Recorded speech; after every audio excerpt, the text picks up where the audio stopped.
Welcome to Comptroller's Corner. I'm your host, Pat Curry, joined as always by Buffalo Comptroller Mark Schroeder.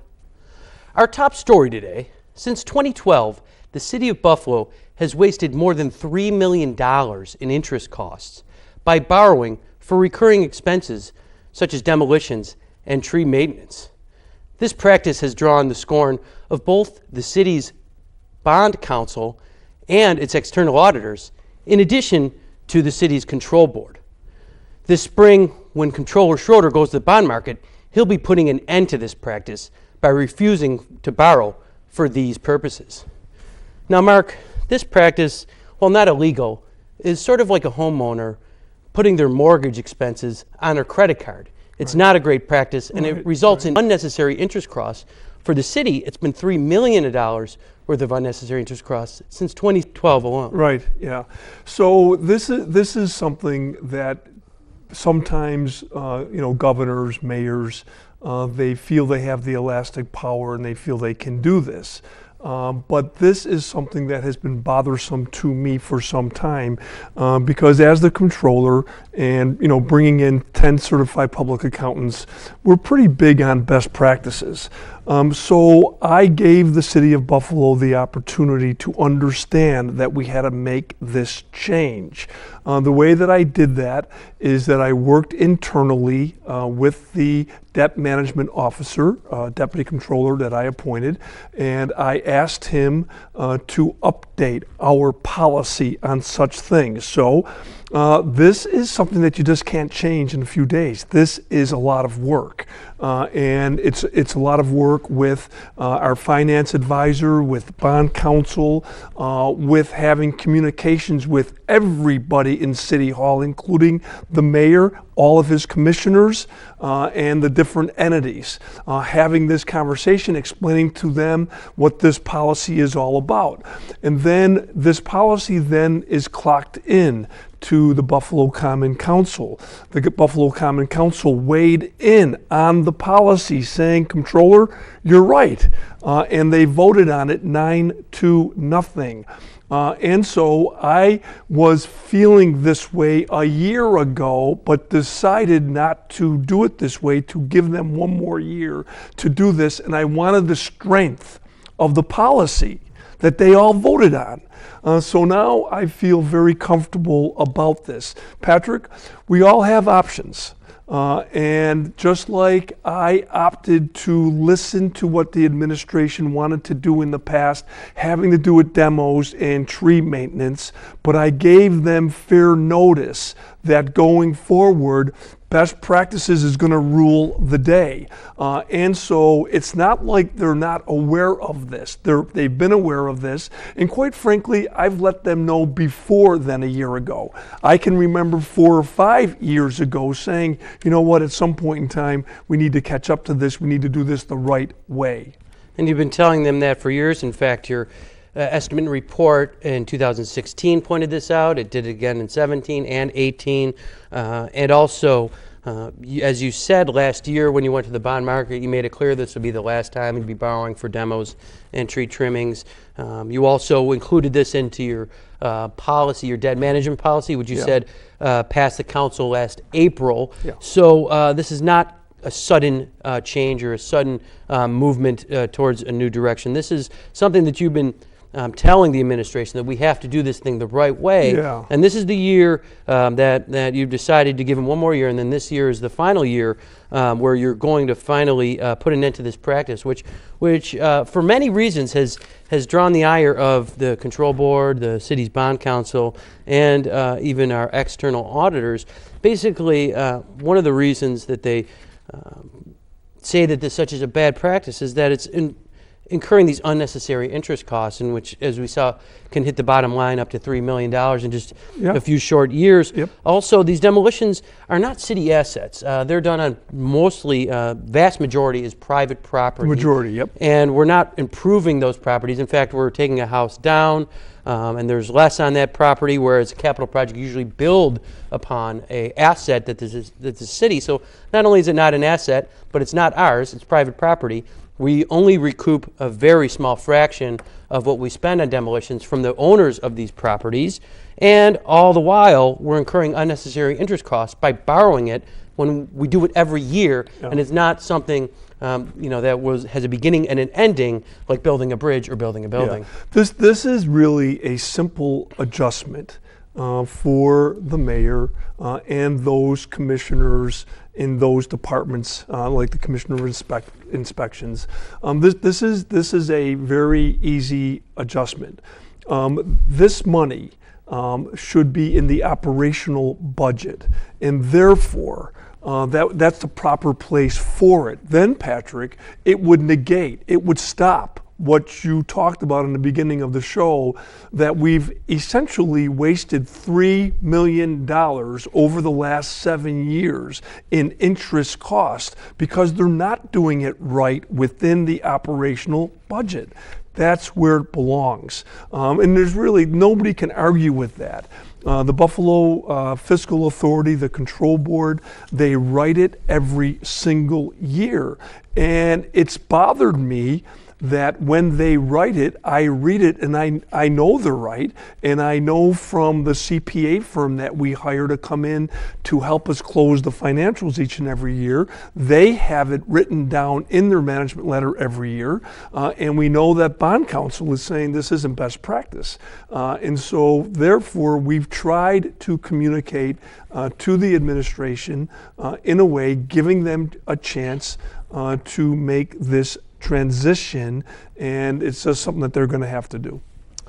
So one of the things mentioned is that these demolitions are important, but you're not saying don't do the demolitions. You're not saying don't plant these trees. You're just saying do it the right way. Do it the way that would pass muster with the control board, with your outside auditors, and with your bond counsel. And it's out of a $500 million budget to allocate $1 million towards demolitions in the operational budget, which is how you should do it. That's less than 0.5%, less than 0.5% of your budget. And they seem to find money, endless millions for the Dillon Courthouse across the street. But if it's a matter of personal public safety, as someone from the administration said in the paper, then why can't they seem to find that money in the $500 million operating budget when it would only be 0.5% for this program if it's so important? Yeah, no doubt. And so if the administration asked some of the professionals that they work with who do the demolitions within the city of Buffalo, they will tell the administration and the citizens of Buffalo that the Comptroller's office has been most responsible. We do the best we can. There are times because we are very involved in the city of Buffalo, and I go everywhere, and so people will call and say, the demolition people will call and say, we haven't got paid in a little while. We'll do the best we can to get the paperwork that comes from, law department or wherever. And so I think this is something that does not have to be very dramatic. It's a change, and it's something that the administration knows what to do. They just need to put it in a different part of the ledger sheet. This needs to go in the operational side of the budget, not on the bond capital side. Now, this is, as we said, this was after advisement from the city's external auditors, the bond counsel, and the BFSA. You're going to be ending this practice. Adam Perry, the chairman of the CPC, says it's ill-advised, your policy. Is he talking about this advice? Who exactly is he talking about it giving you ill advice? Is it the control board, the external auditors, or the bond counsel? All three professionals with expertise in this organization. Yeah. I don't really get involved with when it appears that it's a political attack. Patrick, I was in the private sector for 25 years. When I came and became the controller 7 years ago, we have the most professional office in the history of the controller's office, which goes back to 1847. I have 10 certified public accountants working for us in all of the divisions that I'm responsible for. So when there's a political hack lawyer who wants to take a shot at me, I just ignore it. because it's not something that I'm going to give any credence to. We're going to keep doing the right thing going forward, and that is best practices will rule the day. It has for the last 7 years. I give a heads up when I can to let people know that if there's going to be a change in venue, there is on this, but it's the right thing, and it's supported by everybody who's interested in best practices, bond counsel, CPAs, different external auditors. So it's just the right thing to do. And it seems like his letter and the CPC's letter written by Mr. Perry was trying to more identify a scapegoat or someone to blame for the groups that he chose not to fund. And that it was interesting, though, his letter didn't say anything to the administration by not only not funding any of the capital budget with general fund expenses, operational fund, but also shifting these operational projects onto the capital budget, which they take up about 10% of the capital budget, which is a couple million per year that could be used on real capital projects, but is instead used for this routine repair, maintenance, recurring expenses, putting your mortgage on a credit card, essentially. So Patrick, I'll say it here because I'm most comfortable in being very candid when I know the citizens of Buffalo are watching me, because I think they expect that from me. I think they remember the way I operated when I was in the New York State Assembly. I was the only one who voted against Sheldon Silver twice, and he's on his way to jail. I'm not afraid, and I want to do the right thing. So I'm not really going to get into a back and forth match with Adam Perry and or Mike DeGeorge, the mayor's spokesperson, who's suggesting that this could cause a public safety problem. Well, if it does, the mayor's responsible for it, because the mayor has the option to shift and to put this demolition where it belongs. And if they don't do it, he will be responsible for any public safety problems in the city of Buffalo. And it's as simple as, in May, when the budget comes out, putting the $1 million in there for demos. And Commissioner Comerford said at a recent meeting that would be fine. He doesn't care where the money comes from, as long as he gets the money. And if they put it in the budget on May 1st, it'll be available for him on July 1st when he said he needed it. So it's actually going to be cheaper to do it that way because we won't be spending that money on the capital side. We'll be saving some money there on debt service, and we won't be incurring the interest costs for that. So it's there's two ways that it makes it cheaper for the city to do it, and that makes our money go a little bit farther in demos, and you could actually do more demos. So if it's a public safety issue, it would be safer to not have this so costly, and that way you could do more houses. Yeah. Patrick, time after time when we do this show, we talk about things that are most important. And I can remember a year ago, on the show with you, we've talked about it's very important for the administration to show discipline. This is one way to switch something to an operational budget, which will then save the citizens of Buffalo money in the long run. When, in a few minutes, I know you're going to ask me about cash flow and about things of that nature. This is we're in a very serious situation right now. We have been for the last 12 months, and we will be for the next 12 months, even longer. Discipline should rule the day, and discipline is always matched up and twinned with best practices. Now, one of the things that you have said for years is that the city should be spending more general fund money on capital expenses. We know things are tight this year, so this might not be the best year to do it, but you've been saying that for years, especially when the city had large reserves and had more money than it does now. Now things are a little tighter, and it's a little tougher to do that, but if they would have been doing that sooner, we wouldn't be in the situation we are because of the interest costs that come from using the capital budget and funding it only with bond proceeds. Yeah. So you have said this for years, and you get often some strange looks from people saying, "Oh, why would you spend general money when you could just borrow for it?" But it actually makes things more affordable. And Rochester now, they often spend more in general funds for their capital budget than they do in bond proceeds. And they've been doing this for some time, and it works for them. And it's able to save them money, and the benefits keep being reaped by the city of Rochester, because Yeah. every year that they spend some money is less year that they're paying in interest costs and less that they're paying in debt service, which actually is directly tied to the city's tax levy. Now, if there's too much debt incurred, it can force an increase in taxes. Right. So Patrick, this is a policy decision. The city of Rochester, the mayor, and the common council, they've made a policy decision that they prefer to do it that way. Now, if the mayor and this administration, if they don't prefer to do it that way, that's their decision. They are the policy makers. But when they infringe on a policy of best practices that I put together and that they agree to in a 9-0 vote, that's a policy that's going to be upheld. We're going to do that. And so that they're just going to have to make these adjustments. And even though we say to them and we show proof of cities doing things differently, it's their decision to do whatever they want to do. We try to encourage them to do what other cities close to Buffalo are doing, and it's working. We got to take a brief break, but before we go, one of the things that you've also requested that the administration do in their capital budget is include more information, including other sources of funding like matching grants from the federal and state government, and more information about these projects so that we know what we're funding and that the city's committed to this and they're not going to change their mind a year or two out. Now, this is the city's capital budget. It's 4 pages long.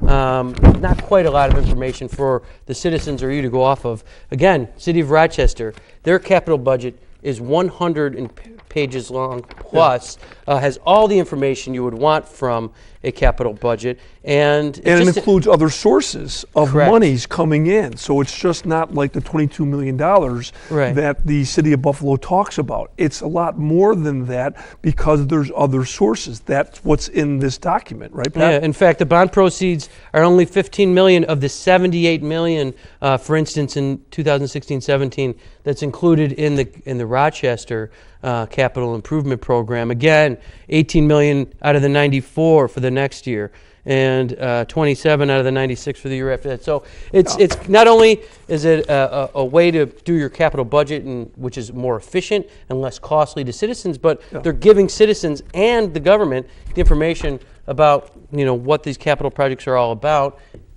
and why they should be funded with tax dollars. Yeah, these are options, and the mayor and the common council are very aware of these options, and then at the end of the day they have to make a decision to what way to go. As long as their decision doesn't conflict with my responsibility as the fiscal officer of the city of Buffalo, we're going to be just fine, Patrick. I stay in my lane.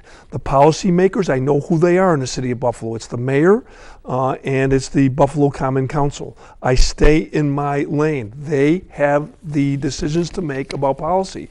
But when they get in the way of best practices and in terms of my function as the fiscal officer, that's when we're going to make a stance. And the council approved your approach when they adopted that debt policy back in April. So, we're hoping they don't change their minds on this. We're in agreement. Stay tuned for more Comptroller's Corner after this message. Welcome back to Comptroller's Corner. Thanks for staying with us. The Buffalo Municipal Housing Authority will be soon audited by Comptroller Schroeder. This will be a comprehensive risk analysis audit that will look at the organization as a whole in areas where we could save some money for the BMHA or increase revenues. Now, Mark, we've talked about this in the past. This is the audit that's going to take a risk assessment of the BMHA, the Buffalo Municipal Housing Authority, right. And it's going to look at everything. Yeah. And your team up in the Comptroller's office, City Auditor Kevin Kaufman, has experience in doing risk assessments. He's done it. We do it for the city of Buffalo, so he knows where and how to do this audit. And it's going to look at everything, everything from procurement, which we've known there's been some issues at the Housing Authority with that, and payroll, and any areas of risk that the assessment has identified. And then that will give the BMHA a blueprint on how to do their field audits and actually how to do their audits in a way that actually have the most benefit to the BMHA's bottom line. So the most important thing that I want the citizens of Buffalo to understand, is that they should be very proud of their council president and the 9 council members. The 9 council members, Patrick, as you know, they represent the 27 different housing projects, developments across the city of Buffalo. Each council member has responsibility to municipal housing in their district. And so they have been on board right from the beginning.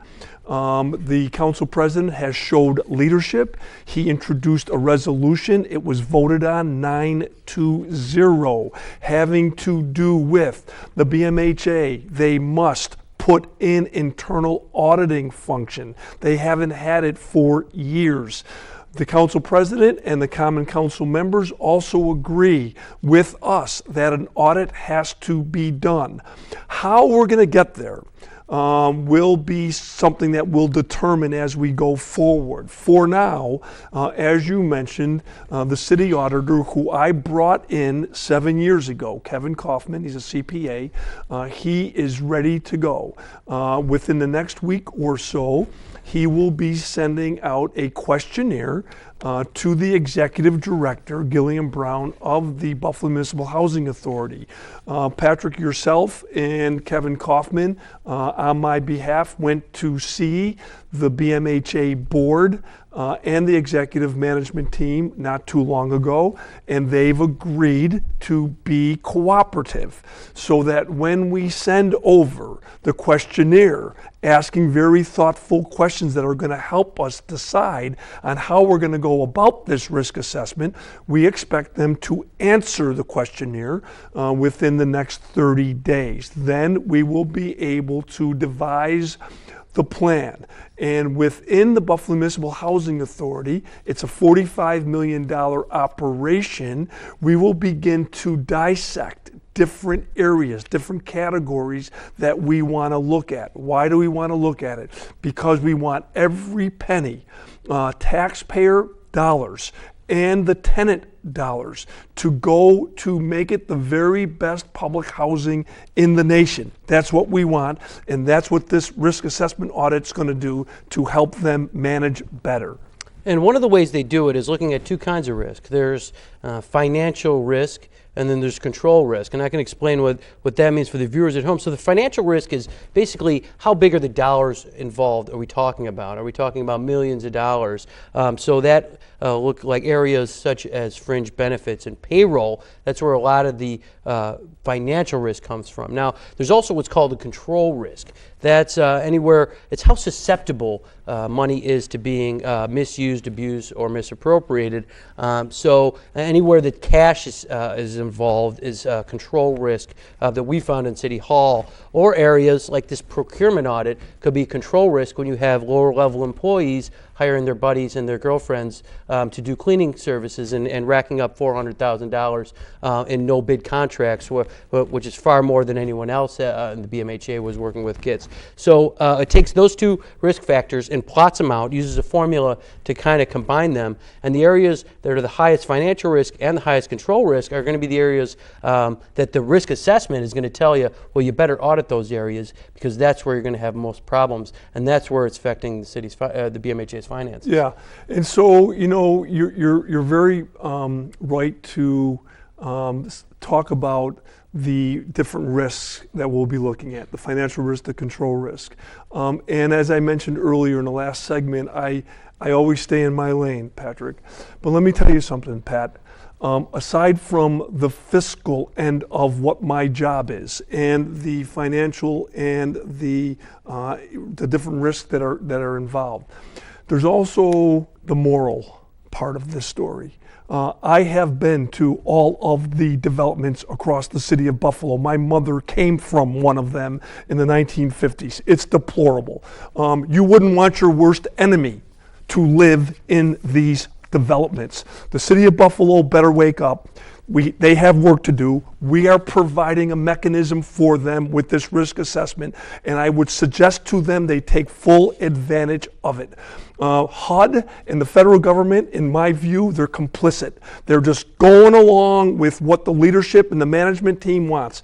When Gilliam Brown comes to see me and tells me that he has no staff, He has no directors. He has nobody that understands the requirements of HUD, because it was decimated by the first executive director or the previous executive director. That does not give me comfort that the people who live in these 27 developments across the city of Buffalo, where I live, it doesn't give me any comfort that they're going to change what they've been doing. And so this is going to help them. It's going to help motivate them to do the right thing. Real quickly, Mark, you've been tracking the cash flow for the city of Buffalo, and there's some areas that you're concerned. One is traffic violations. That revenue is about 170,000 short per month, which could add up to, that line coming in about $3 million short by the end of the year. Yeah. And again, that's one of the areas you're looking at, but also, the big ones, casino money and sale of real estate. Those are things you're tracking, and right now those revenues hasn't come in. So you're going to keep an eye on that, right, while the year goes on. I'm sorry to our viewership today. We haven't had many positive things to talk about. This cash flow is a problem. And what happens, Patrick, is that usually the comptroller's office is the first one to know it, because we have a responsibility to forecast. And so a lot of other people, including the policymakers in City Hall, they're either in denial or they just don't want to deal with this yet. My responsibility is to deal with it. My responsibility is to tell the citizens of Buffalo, beware. There are some things happening here fiscally that are not good. We have a chance to turn it around, but that's up to the mayor and the common council to do that. And I have nothing but hope that they will. And we only have a minute left, actually less. Any positive notes from the community? Very positive. Mrs. Triggs in an organization called We Care None Like You. I've been working with her for 12 years. She is a good deed doer, Patrick. In the beginning, she would only do good deeds on the east side. Now she does good things on the east side, the north side, the south side, and the west side. Yesterday, she was in South Buffalo, my home district, at the Mullen Manor, which is a Buffalo Municipal Housing Authority development there for seniors. And she was giving them a early Thanksgiving dinner.